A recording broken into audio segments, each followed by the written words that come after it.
Todos conocemos a nuestro más grande poeta y escritor peruano, una de las más altas cumbres en la literatura universal y expresión poética del Perú, César Abraham Vallejo Mendoza.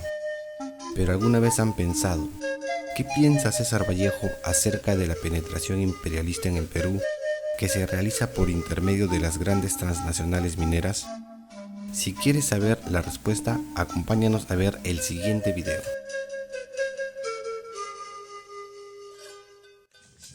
Santiago de Chuco, un pueblo ubicado en la Serranía de la Libertad, fue hogar del más profundo y trascendental poeta peruano César Abraham Vallejo Mendoza, nacido un 16 de marzo de 1892 en esta hermosa ciudad.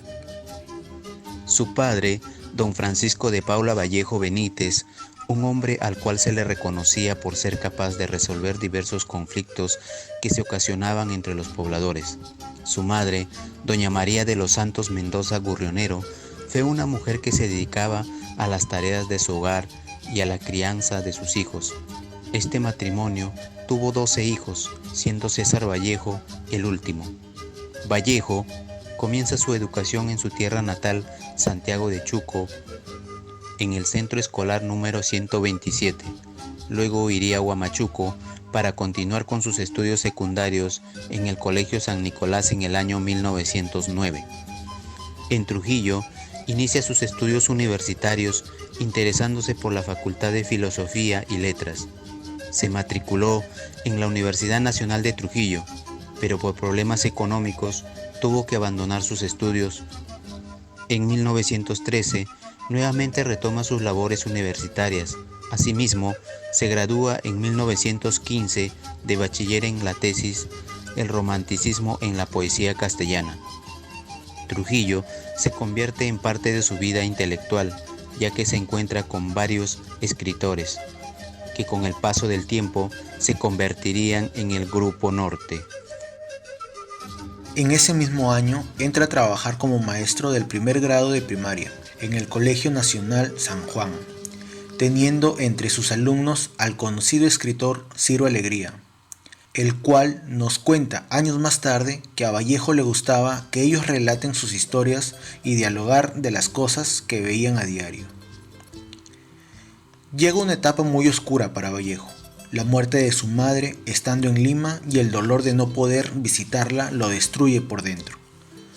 Vallejo recuerda a su madre con ternura, admiración, una persona amorosa y justa. Tiempo después, con la muerte de esta mujer, nuestro poeta en su agonía le dedica estrofas y poemas. A su regreso, Vallejo, al asistir a una fiesta patronal en Santiago de Chuco, es involucrado en un incidente en donde injustamente lo encarcelan. Tras una vida llena de sufrimiento en nuestro país, toma la decisión de ir al extranjero. Fue así como llegó a la ciudad de París, donde conoció a su esposa George Philippard, quien residía en el edificio frente al suyo y quien se convertiría en uno de los grandes pilares en su vida. Según Georgette Vallejo, la novela El Tungsteno fue escrita rápidamente. Vallejo llegó a Madrid el 31 de diciembre de 1930. Seguidamente, la editorial Zenit aceptó su proyecto de una novela proletaria, y en febrero de 1931, el escritor peruano se puso manos a la obra, escribiéndola de un solo tirón, en un lapso de 3 semanas, para ser publicada en marzo de ese mismo año. Los hechos suceden en el asiento minero de Quivilca. Comienza con una descripción de la Gran Indiada, que inicialmente se vierte en la empresa minera norteamericana. La tranquila vida del pueblo se convierte en una bulliciosa y alterada ciudad por la circulación masiva de los dólares, los contratos, crece el comercio. Los Horas viven cerca a la empresa Sociedad Minera y después son despojados inocentemente por todo lo que poseen, principalmente por el comerciante José Marino. Luego se produce una horrible y repugnante escena, donde los personajes principales, incluyendo a Mr. Take y Mr. Weiss, toman parte en la violación de Graciela, la Rosada. entran en turno por orden de jerarquía social y económica. Los hermanos Marino, José y Mateo, quienes se enriquecieron robando y estafando como agentes al servicio de la empresa Mining Society, son aliados del subprefecto en la pesquisa de conscriptos para el ejército, así como de los trabajadores para la empresa. La captura de 2 indios, Isidro Yepes y Braulio Conchucos, y la muerte de este último produjo un levantamiento del pueblo y la posterior represión del mismo. El juez limeño, el comerciante José Marino, el cura Velarde y el subprefecto Luna ilustran una inhumanidad indescriptible que se refleja también en la crueldad de los gendarmes y la insensibilidad de los vecinos de Colca. El audaz Servando Guanta tiene la inmensa valentía de protestar contra la injusticia. Finalmente se dan discusiones y reflexiones políticas entre Servando Guanta y el agrimensor Leonidas Benítez.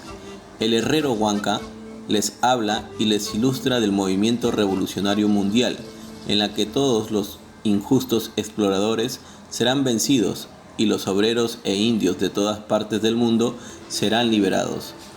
Benítez se muestra reticente, pero finalmente acepta ponerse al servicio de la causa de los obreros.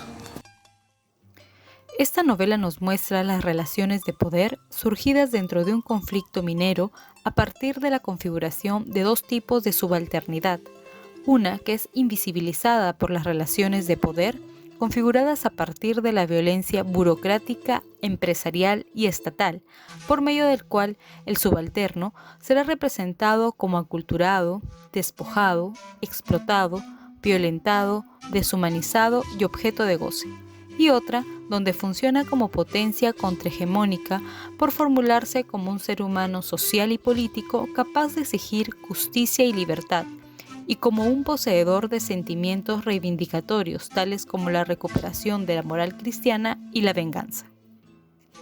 En nuestro Perú, actualmente hay gran cantidad de trabajadores mineros, notables por el carácter económico de su labor. Sin embargo, aún existe un déficit por remediar en cuanto a las condiciones en las que se desempeñan. Respecto a la seguridad, hay muchos problemas. Se reportan que casi llegamos a los 30 muertos al año. Desde ahí se muestra la precariedad en el tema.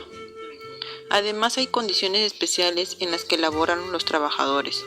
Por ejemplo, es común que la cantidad de horas de trabajadores sean distintas a las 8 horas convencionales, con modelos atípicos como el 14x7, es decir, 2 semanas de trabajo continuo por 1 semana de descanso. Asimismo, es un gran problema que existen trabajadores terciarizados, quienes tienen la condición común de contratos temporales. Eso quiere decir que las empresas evaden la responsabilidad con sus trabajadores. Existen derechos laborales que velan por la seguridad de los trabajadores. Sin embargo, en el Perú, estos cobran un giro especial, donde es fácil reconocer en el sector los avances, pero con tareas pendientes por quienes deben vigilar la integridad laboral, como la Superintendencia Nacional de Fiscalización Laboral, SUNAFIL, quien ha logrado conformar ya un grupo especializado de inspectores de trabajo e inspectores auxiliares de seguridad y salud en el trabajo, para atender las demandas inspectivas en el sector minero, mediante fiscalizaciones que surgen a partir de las denuncias de los trabajadores o de las organizaciones sindicales, porque ahora los trabajadores ya se encuentran más organizados y saben denunciar cuando hay algún atropello de sus derechos. Conclusiones. El Tuxteno es un grito de protesta social articulada en la escritura en busca de despertar los corazones de sus lectores ante la injusticia imperante en nuestro país. César Vallejo demuestra que el capitalismo trae consigo cambios estructurales que modifican la forma de vivir de los individuos, trayendo consigo la deshumanización de todo un sistema. El capitalismo, por esencia, el autor la considera sinónimo de inmoralidad. No solo se evidencia la discriminación por clase, sino también la violencia de género. El atropello contra Graciela queda impune ante el poder estatal, representado por la policía y la justicia que provee el poder económico. Es de esta manera que la justicia la determinen los intereses de los individuos con poder. Concluimos que el objetivo es tener conciencia del pasado desigual del Perú en busca de vivir un mejor presente, con una conciencia de nación inclusiva y representativa.